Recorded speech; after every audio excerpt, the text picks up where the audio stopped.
গোলাম হিসেবে সৃষ্টি হয়েছে। তাই একমুখী হয়ে এর বন্দিগি করা এটা হচ্ছে তার স্বাভাবিক একটা প্রকৃতি। আল্লাহ রাব্বুল আলামিন এই প্রকৃতির দাবি মিটাবার জন্যই নামাজের ব্যবস্থা করেছেন। মানুষের ফিতরত, মানুষের নেচার, মানুষের ফিতরত হচ্ছে এই যে কারো না কারো কাছে মাথা নত করা, হাত জোড় করা, মাথা নত করা,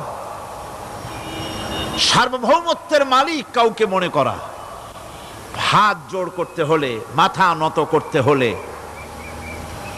সার্বভৌমত্বের মালিক হিসেবে কাউকে গ্রহণ করতে হলে আল্লাহর বিকল্প কেউ আছে নাকি? ইসলামের মূল দাওয়াতটা হলো ফিতরাত অনুযায়ী দাওয়াত দেওয়া হয়েছে, মানুষ যেন মাথা নত করে